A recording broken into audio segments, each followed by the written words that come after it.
ناظرین گرامی السلام علیکم ورحمۃ اللہ وبرکاتہ۔ سیدھی بات کے آج کی بات خاص بات میں آپ لوگوں کا استقبال ہے۔ ناظرین گرامی میں انصار عزیز ندوی اس وقت دن بھر سے آئی ہوئی کچھ اہم ترین خبروں کی مختصر تفصیلات لے کر حاضر ہوں۔ تفصیلات میں جاؤں اس سے پہلے آپ لوگوں سے جو درخواست ہوتی ہے اس پر توجہ کیجیے گا۔ دونوں پرائم ٹائم شائع ہو چکے ہیں، جن احباب نے نہیں دیکھا جائیں دیکھیں، دوسروں تک پھیلانے کی کوشش کریں۔ آئیے پہلی خبر کی جانب بڑھتے ہیں۔ طویل عرصے سے فلم کالا ہرن ہوئی بیٹل فار لیگیسی کے حوالے سے معاملہ گرم ہے۔ گزشتہ ماہ دہلی ہائی کورٹ سے سلمان خان کو بڑی راحت ملی تھی۔ عدالت نے اس فلم کے پروڈیوسر امت جانی کو پھٹکار لگائی تھی اور سوشل میڈیا سے اس فلم سے متعلق تمام ویڈیوز ہٹانے کا حکم دیا تھا۔ حالانکہ اب خبر ہے کہ دہلی ہائی کورٹ کے اس فیصلے کے خلاف امت جانی سپریم کورٹ پہنچے ہیں۔ انہوں نے سپریم کورٹ میں ایک عرضی داخل کی اور دہلی ہائی کورٹ کے اس حکم کو چیلنج کیا ہے۔ اڑیسہ کے کیندر پاڑا ضلع میں شدید بارش کے بعد سیلاب کی صورتحال سنگین ہو چکی ہے۔ دریا اثنا کولا ساہی آشرم اسکول میں سیلابی پانی بھر جانے کے باعث تقریباً 225 طلبہ پھنس گئے تھے۔ ان کو محفوظ نکالنے کے لیے Orissa disaster rapid action force اور فائر سروسز کی ٹیموں نے بڑے پیمانے پر ریسکیو آپریشن چلایا اور ان پھنسے 255 طلبہ کو محفوظ طریقے سے نکال لیا ہے۔ دہلی میں ٹرک کے CNG سلنڈر میں ہوئے دھماکے میں مرنے والوں کی تعداد بڑھ کر 3 ہو گئی۔ افسران نے تصدیق کی ہے کہ ایک اور زخمی شخص نے دم توڑ دیا۔ بتایا جا رہا ہے کہ مرنے والے تمام افراد فیول اسٹیشن کے ملازمین تھے۔ افسران کے مطابق بیرونی دہلی کے ٹکری کلاں میٹرو اسٹیشن کے قریب واقع فیول اسٹیشن پر بدھ کے روز ٹرک میں CNG بھرتے وقت اس کا سلنڈر پھٹا۔ دہلی پولیس نے بتایا کہ اس حادثے میں 6 افراد زخمی ہوئے۔ افسران کے مطابق حادثے کے وقت ٹرک کے CNG سلنڈر میں گیس بھری جا رہی تھی۔ خدشہ ظاہر کیا گیا ہے کہ مرنے والوں کی تعداد مزید بڑھ سکتی ہے۔ وزیر اعظم نریندر مودی کی صدارت والی اقتصادی امور کی کابینہ کمیٹی نے بدھ کو ملک میں ریل اور سڑک کنیکٹیویٹی کو مضبوط کرنے کی سمت میں بڑا قدم اٹھاتے ہوئے 13,041 کروڑ روپے کی لاگت والے 5 اہم انفراسٹرکچر منصوبوں کو منظوری دے دی ہے۔ مرکزی کابینہ کی منظوری میں 4 ملٹی ٹریکنگ ریل منصوبے، بہار میں ایک 4 لین قومی شاہراہ منصوبہ شامل ہے۔ حکومت کا ماننا ہے کہ ان منصوبوں سے نقل و حمل کی صلاحیت میں اضافہ ہوگا، لاجسٹکس لاگت کم ہوگی، مختلف ریاستوں میں معاشی سرگرمیوں کو نئی رفتار ملے گی۔ جھارکھنڈ میں JPSC اور JSSC کی بھرتی امتحانات میں مبینہ بے ضابطگیوں کے خلاف گزشتہ 26 روز سے جاری طلبہ تحریک بدھ کو ختم ہو گئی۔ طلبہ نے ریاستی حکومت کی جانب سے 22 امتحانات منسوخ کرنے، 45 امتحانات میں مبینہ گڑبڑی کی جانچ کے لیے نوٹیفیکیشن جاری کیے جانے کے بعد تحریک ختم کرنے کا فیصلہ کیا تھا۔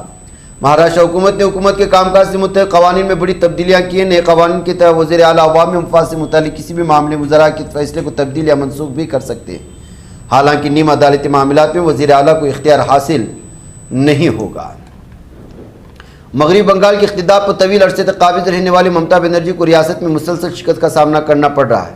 اسمبلی انتخاب میں شکست کے بعد TMC کے ہاتھ سے مسلسل لوکل باڈی کھسکتی جا رہی تھی، لیکن اب TMC کو بار کونسل کے انتخاب میں شاندار جیت ملی ہے۔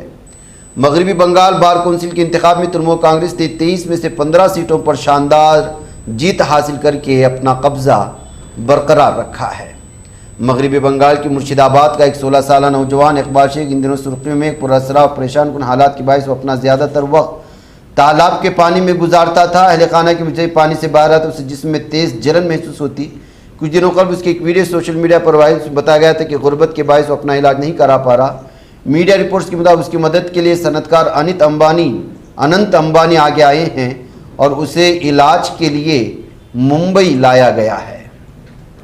رام مندر ایودھیا نذرانہ چوری کی تفتیش جاری ہے۔ محکمہ داخلہ کی جانب سے تشکیل دی گئی خصوصی جانچ ٹیم کی حتمی رپورٹ آگے کی کارروائی کے لیے شری رام جنم بھومی چھیتر ٹرسٹ کو سونپ دی گئی ہے۔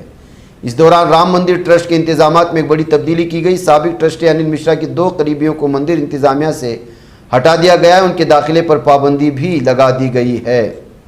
تمل ناڈو میں خواتین سرکاری ملازمین کو ایک بڑی راحت دیتے ہوئے وجے حکومت نے تیسرے بچے کی پیدائش پر زچگی کی چھٹی 12 ہفتے سے بڑھا کر 1 سال کرنے کا اعلان کر دیا ہے۔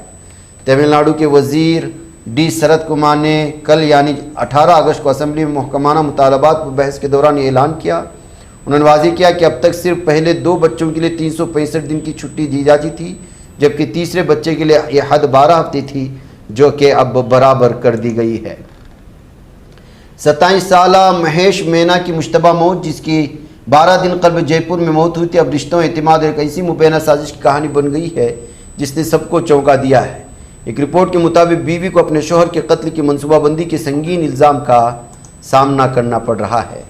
دہلی حکومت کے سابق وزیر اور عام آدمی پارٹی کے رہنما ستیندر کمار جین کو دہلی جل بورڈ کے مبینہ ٹینڈر گھوٹالے کے معاملے میں اینٹی کرپشن برانچ نے گرفتار کیا۔ اس معاملے میں جین سمیت 6 افراد کو گرفتار کیا۔ گرفتار کیے افراد میں دہلی جل بورڈ کے سابق سی ای او اور سینئر IAS افسر دت پرکاش رائے بھی شامل ہے۔ چند روز قبل یوگا گرو بابا رام دیو کی کنگنا رناوت کے بارے میں 2 ٹوک بیان دیا تھا، جس پر اب اداکارہ ناراض ہو گئی۔ جولائی میں کنگنا رناوت نے جنتر منتر پر احتجاج کرنے والے طلبہ کو گٹر جنریشن کہہ کر ان کا مذاق اڑایا۔ ان کے اس بیان پر عوام اور اپوزیشن دونوں جماعتوں کی جانب سے شدید رد عمل سامنے۔ اگرچہ کنگنا رناوت نے بعد میں اپنے بیان کی وضاحت کی، لیکن وہ پہلے ہی آگ کی زد میں آ چکی تھی۔ جب بابا رام دیو کو کنگنا رناوت کے گٹر تبصرے کے بارے میں بتایا گیا تو انہوں نے اداکارہ پر طنز کرتے ان کے بچپن اور جوانی کے کارناموں پر سوال اٹھا دیا۔ کنگنا رناوت نے اب اپنی انسٹاگرام اسٹوری پر ایک لمبا نوٹ شیئر کر کے بابا رام دیو پر سخت حملہ کیا۔ اپنی پوسٹ میں انہوں نے لکھا، بابا جی میری جوانی یا بیڈ روم کے دن میں خواب مت دیکھو، کوئی افواہوں اور گپ شپ کی دنیا پر اندازہ لگا۔ کم از کم سپریم کورٹ نے مجھے افواہوں کے بجائے ٹھوس حقائق پر مبنی جھوٹے فرضی طبی دعوے کرنے پر سرزنش نہیں کی، تو مجھے کردار کا سبق نہ دے۔ میرا کردار آپ سے بہت اچھا ہے، مجھ پر کسی دھوکہ دہی کا الزام نہیں لگایا گیا ہے۔ عدالتی حکم پر کارروائی کے بعد متاثرہ خاندان بے گھر مسلم مسائل پر سیاسی جماعتوں کی خاموشی نے کئی سوالات کھڑے کر دیے۔ بھوپال میں تقریباً 40 مسلم خاندانوں کے گھروں پر عدالتی حکم کے تحت بلڈوزر کارروائی کیے جانے کے بعد سیاسی جماعتوں کے رویے پر سوالات اٹھنے۔ متاثرہ خاندانوں کے گھروں کو منہدم کیے جانے کے باوجود سیاسی حلقوں کی جانب سے اس معاملے پر نمایاں آواز نہیں اٹھائی جا رہی ہے۔ تلنگانہ کی ضلع پیدا پڑی میں رام گنڈم میونسپل کارپوریشن کے 22ویں ڈویژن کے تحت لکشمی پورم علاقے میں ایک بزرگ جوڑے نے مبینہ طور پر اپنے ہی مکان کو منہدم کیے جانے کے خلاف احتجاج کرتے ہوئے پانی کی ٹنکی پر چڑھ کر انصاف کا مطالبہ کیا ہے۔ پاکستان کے سابق وزیر اعظم عمران خان کو صحت سے متعلق عدالتی احکامات کے بعد راولپنڈی کے اڈیالہ جیسے اسلام آباد کے شفا انٹرنیشنل ہاسپٹل منتقل کر دیا گیا۔ عمران خان کی صحت کے حوالے سے گزشتہ کئی ماہ سے مختلف خبریں سامنے آ رہی تھی، یہاں تک کہ ان کے ہلاکت کا بھی تبصرہ کیا گیا۔ متحدہ عرب امارات کی وزارت دفاع نے ٹویٹر پر پوسٹ کیا کہ اس کے فضائی دفاعی نظام میں ملک کی طرف آنے والے میزائل کے خطرے کا پتہ لگایا ہے۔ اس دوران دبئی کے رہائشیوں کے فون پر پہلا ہنگامی میزائل الرٹ جاری کیا گیا۔ ان سے اپیل کی گئی کہ وہ سرکاری ہدایات پر عمل کریں۔ وسطی افریقی جمہوریہ کے مغربی علاقے میں منگل کو ایک سونے کی کان اچانک دھنس گئی۔ اس حادثے میں کم از کم 30 کارکن کی موت ہو گئی، جبکہ کئی لوگوں کے ملبے میں پھنسے ہونے کا خدشہ ہے۔ رپورٹ کے مطابق حادثہ نانا مامبیرے صوبے کے آبا علاقے میں ہوا۔ افسر مقامی لوگوں کے مطابق کان میں بچاؤ مہم جاری، حالانکہ مانا جائے کہ پھنسے لوگوں کی زندہ رہنے کی امیدیں بہت ہی کم ہیں۔ شمالی وادی اردن میں واقع بستیوں میں رہنے والے 47 سے زائد فلسطینی خاندان، جن میں 300 سے زیادہ افراد شامل ہیں، ان میں تقریباً آدھے بچے بھی اپنے گھروں سے جبری بے دخلی کے خطرے سے دوچار ہیں۔ صورتحال قابض ظالم صہیونی درندوں کی فورسز اور یہودی آباد کاروں کی دہشت گردوں کی طرف سے ان کی رہائشی اجتماعات کو سیراب کرنے والے پانی کے نیٹ ورکس اور پائپ لائنوں کو تباہ کرنے کے بعد پیدا ہوئے، جو زندگی کی بقا کا آخری سہارا تھے۔ اسلامی تحریک مزاحمت حماس کے رہنما ہارون ناصر الدین نے مسجد اقصیٰ کے اندر یہودی آباد کاروں کی طرف سے تلمودی رسومات، تلمودی عبادت اور اجتماعی عبادت کی ادائیگی کے خطرناک عمل پر سخت الفاظ میں خبردار کرتے اس بات پر زور دیا ہے کہ تمام حرکات امت مسلمہ عرب اقوام کی شناخت مسجد اقصیٰ کے تقدس کے مقام پر ایک صریح اور وحشیانہ حملہ ہے۔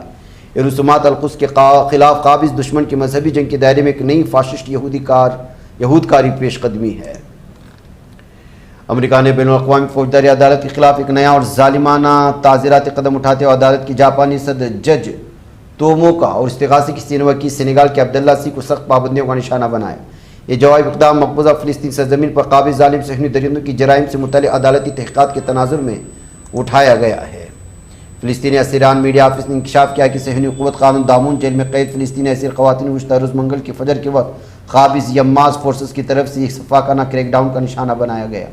قابض ظالم صہیونی درندوں نے جیل کے